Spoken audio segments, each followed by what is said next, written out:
Hey you guys, it's Jana from Pearl Together. We are in the home stretch of knitting our first sock, okay? So really excited to show you today how we're going to finish the toe and close it up so you're going to be ready to wear one while you're knitting the other. Okay, let's begin. All right, we're ready to start the toe. Now, according to the sock calculator, I've knitted the correct number of inches for the foot I measured from where I picked up the gusset stitches here, and I measured toward the toe. And so for the size that I'm knitting, I'm actually switched gears a little bit and decided to make these for my daughter. She has a little smaller feet than I do, so that didn't take me quite as long. So that's nice.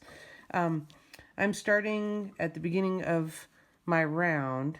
I know in the last video I said you could make the beginning of your round in the center of the back if you wanted to. I prefer to keep mine off to the side, the same side that I started the heel flap on. You can put a little marker there if you want to, or you can just remember. But again, I'm changing colors because I want the toe to match the heel and the cuff. And so for this first round, I'm just going to knit mine plain. I'm just going to do one plain knitted round. Get my hands over centered better for you. I'm going to do one plain knitted round simply because I'm changing the color. If you're not changing the color, then you can omit this round if you're already to the correct length and you're ready to begin the toe. So let me just say there are lots and lots of different heels and toes. If you chose to invest in that book from Nancy Bush, the Folk Socks book, she lists a whole bunch of different variations for heels and toes that are just fabulous for different size and shape feet. The next one I want to try is the Dutch heel. It's a little bit of a variation, I think, on the heel that we did for this pair. And then there's like the rounded star toe. There's obviously the regular toe that we're going to do here. I call it the regular toe. Maybe it has a proper name. Anyway, check out her book. There's also all kinds of variations I'm sure you can find online. I just have never really gone to investigate that. I've kind of always just done the same, heel flap and gusset and the same standard toe degrease. I've just got it memorized and I've made lots and lots of pairs of socks, so it's, simple, works for me. Don't have to carry a pattern with me. So let me just, while I finish this little needle here and get to the end, let me explain the math involved here. So we have our original number of cast on stitches here that we got back to after we decreased the gusset. Now what we're going to do is, again, we're going to do that same kind of a paired decrease where we do the slip, slip, knit, left leaning decrease, and the knit two together, right leaning decrease. So we want our stitches to lean, our decreases to lean the appropriate way depending on which side of the toe we are on. And you don't need to think too much about that. Just know that when you're first starting your first decrease on your needle, that you will, let me get myself straightened out here. You're always going to do the left leaning decrease when you start because you're leaning, you want the decrease to lean toward the center of the mass of your work in this particular case. So I'm going to, when I'm on this side and I'm first starting out, I'm going to knit one like normal, do the slip, slip, knit, okay? Then I'm going to knit across until I get to the last 3 stitches on the needle. Then I will do my knit together, knit one. So I'm going, right now I'm going across the sole stitches, or the stitches that are on the bottom of your foot, the bottom of the sock. When I get to the last 3 stitches, all right, I'm gonna knit these 2 together, all right, then knit the last one, okay?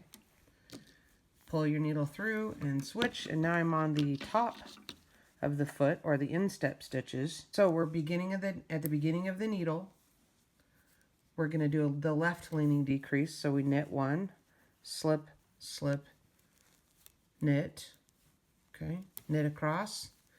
And when you get to the other side, we will be at the end of the round. And what do you think we're going to do? Absolutely right. We're going to knit 2 together, knit 1, and that will complete our first round of decreases. Now, if we were to just continue decreasing we're decreasing 4 stitches each time we do a decrease round, okay? One at the end of each of these needles. Or what, you know, if you're using double pointed needles, you'll still get what I mean. You're doing one at the end of the top of the foot section, and you're doing decreases at the beginning and the end of the bottom of the sole section. Whoops, see, I was talking and I wasn't paying attention and I just kept going. So if I knit till the end of the round, I have 3 stitches left, knit 2 together, knit 1. Okay, so that was a decrease round. You can see here, this is where I knitted 2 together. So right now I'm going to knit a plain round. And just like we did with the gusset, I don't want to decrease too quickly, because what will happen is that will narrow down the toe too quickly, and then you won't have room for your toes. So what we want to do initially is we want to alternate a decreasing round and a plain round. We're going to do that until we reach half the number of stitches that we started with our cast on. So in my case, I cast on 52 for this particular sock, and so I have 26 on each needle. I'm going to continue with my decreasing until I reach 13 or 14 on each needle. I'll probably do 14 just because I like even numbers. Now, if you want to have a different shaped toe, that's going to just be determined by how quickly you do the decreases. So if you'd like to have a more rounded toe, for example, that decreases more slowly in the beginning and then hurries and decreases in quickly, you could adjust that by decreasing every third round instead every other round. So you could do your decrease round like we just did, then knit 2 plain ones, then do another decrease round, knit 2 plain ones, and so forth. And all that's going to do is decrease more gradually and make it more of a straight and then a rounded toe. And then you'd want to decrease more quickly at the very end when we're ready to sew up the top. But for the purposes of this, let's just go ahead and alternate. So we'll decrease 1 round, knit 1 round, decrease 1 round, knit 1 round, okay? Until we get down to half the number of stitches total that we began with. So for me, when I get ready to go to the next step, I will have 14 stitches on my top needle, 14 stitches on my bottom needle or section. If you're using double points, you'll have more needles than I do, but you get the idea. Okay, so carry on with that, and then I'll show you what happens in a few minutes after I catch up. All right, we're about halfway done with the toe. So we have alternated between a decrease round and knitting a plain round, and we've done that enough times that we're down to half the number of our original cast on stitches. So now you're simply going to decrease every round until you get down to the point of finishing up the toe. So let's go ahead and do that real quick. And then I'll show you how to finish this off. You're going to have a couple of choices. One is simply to knit down to a few enough stitches that you can just cut your yarn, take a needle and weave it through and pull it up tight, just like you're pulling up a drawstring brag. So that's one option. And lots of people do that. They knit down to, oh, you know, like 4 stitches left on each needle and simply do that. And you can absolutely do that for your first sock. I don't care for that method simply because I think it makes the toe a little too pointy. I mean, that's just not what I care for. I don't really care for how that looks. So I'm going to stop before I get down to that few of stitches, and I'm going to teach you a method of sewing the toe shut called the Kitchener stitch. I much prefer the Kitchener stitch because it makes it look seamless, and it also helps keep the toe a little more boxy and less pointy. So let's go ahead and decrease down to, probably 8 or 10 stitches left on each needle. We'll see how that looks when we get that far, and if we like the way the shape of the toe is resulting. So, okay, we'll go ahead and I'll go ahead and continue to knit that down, and then we'll decide. Okay, I've knitted the toe down to where I have 8 needles on each stitch, and now what I'm doing is I'm just going to make sure that I've got both my needles lined up here. Okay, this is the Kitchener stitch, and I'll have this written out for you on the website as well, on the blog post. But what we're going to do basically is we're gonna cut this, maybe 12 or 14 inches away. You want to just make sure that you have enough to sew with, because we're going to go back and forth in a series of really simple stitches in order to graft the toe together. And we're going to make it look seamless, as if you've knitted the whole thing over the top. So that's pretty cool, actually. So rather than it looking like the top of a drawstring bag, it's going to be finished as if it's seamless. Thread your darning needle, and you've left yourself enough to sew with. Okay, these first two steps are simply going to be what we're going to do to, it's like a setup sequence. Okay, and we're just going to do this on the very first two stitches here. All right, so we're going to take the needle into the first stitch on the needle closest to you as if to purl. Okay, so that's it. Just pull that through as if to purl and leave it on there. Don't take it off or anything just yet. And now we're going to go through the back, first stitch on the back needle as if to knit. Okay, so we're going in the back one as if to knit. Just pull that through. Okay, so that's the only time you're going to do that way. And those are the setup to the Kitchener sequence. Now, everything else we're going to do from here will repeat. And we'll begin to weave these together and take them off. So on the front needle, we're going to insert the darning needle back in again as if to knit. And then we're going to take this stitch off. So we went in as if to knit, and we're going to go ahead and take that stitch off. Okay, so we're going to knit it off. And then go into this next one as if to purl. And this one we're going to leave on. Okay, so for the front needle, that sequence is knitted off, purl, on. Okay, now on the back needle, which is actually, if you think about it, we're working on the inside of this back line of stitches because we're in the inside of the sock is here. So we're going to go in as if to purl, and we're going to purl that one off. Okay, purl it off. And then the next stitch, we're going to go in as if to knit, and we're going to leave that one on. So in the back, for the back needle, it's purl off, knit on. The front is knit on, purl off. So the front is knit on, or sorry, I just confused you, knit off, because we've already been into that one once. So now we're going to go in and we're as if to knit, and we're going to go ahead and take that off. All right, trust me, this will all work out. It'll look fabulous. So now we're going to go in as if to purl and leave this one on. Okay. Make sure your needles aren't too close because you don't want it to slip off accidentally. That would be bad. All right. So on this back half now, we're going to go in as if to purl. And we're going to take it off. Go into the next one as if to knit. And we'll leave that one on. All right. So now we've done 2. So we only have 6 stitches left on each one. And you can see that it's sewing it up really nicely. You'll be able to tell what that looks like in just a moment. Okay, we're back on the front, and we're going to knit this one off. Okay, knit off, and you can remember that because the knit side is toward you.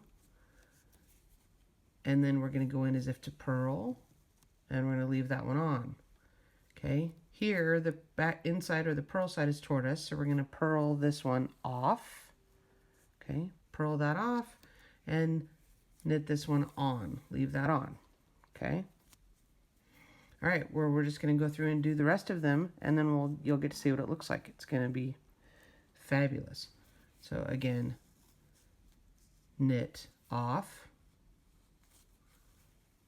and purl on, purl off, knit on. See, you'll get yourself in a little rhythm where it makes sense. And you won't have to keep looking at your notes or the website or the paper. They even make like little keychains and stuff that have the Kitchener stitch on there so that you'll have it in your notions bag and you'll be able to remember it. You can do that. You just put it on a little card and leave it in your notions bag. That's kind of cool. I've gotten to where now I remember it. After that initial setup round, which seems setup sequence, which is just those 2 stitches that seems opposite, and I guess it is. Whoops. Then it's pretty easy to remember the off and on sequence. So that's purl off, knit on, and now we're getting down to the end. And I will show you how I finish this off. Okay, go in as if to knit, take that one off. Okay, in as if to purl, leave that one on. purl that one off and knit this one on. Okay, now that seems kind of a little fiddly when we get to the end, but you're just going to do the same thing as you have been, even though it's only 2 stitches left. Just carry on with your same sequence. Knit that off. Obviously we don't have another one to purl and leave on, so we're just going to go ahead and purl this one off. Look at that. All right, that's fabulous. Can you see that? Isn't that great? It's all woven and looks great. Okay, so now what I do, you're like, well, what do I do now? All I do is go into this corner right here with my darning needle, and I turn that sock inside out, and I will weave all these in as well. But that's where that came out. Now I can look across the top. You can't even, that is seamless. Isn't that perfect? Excellent. I can see my some of the extra bumps where I did the decreases before. They're just a little bit thicker bumps. What I do here is I like to just take a moment to secure this well, and I just go in and then I go around a time or two. And you don't have to, you can do this however you feel is appropriate. I don't want to make a great big knot that is going to be felt, you know, inside the sock. But I do want to secure it. So I did that, and then I'm just going to take this and weave it in a little bit down the side of my decreases so it looks fairly invisible. Okay, and that's all I do to finish off that toe. And then I trim this pretty close. Yay. And like I said, I'll go back in and weave all those tag ends back in, but I want to show you how fabulous that is at the end. Yay. Look at that. Doesn't that make you happy?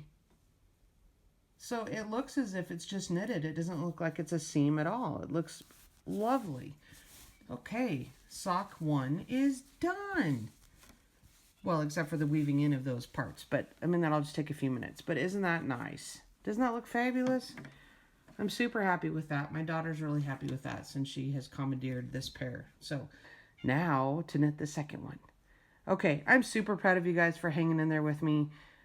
Please show your progress photos in the Facebook group. That's always fun. Or you can also, you know, link in a comment below this video. Whatever, but I'm really proud of you guys for hanging with me. And look, you're going to have a pair of socks before it gets super cold this winter.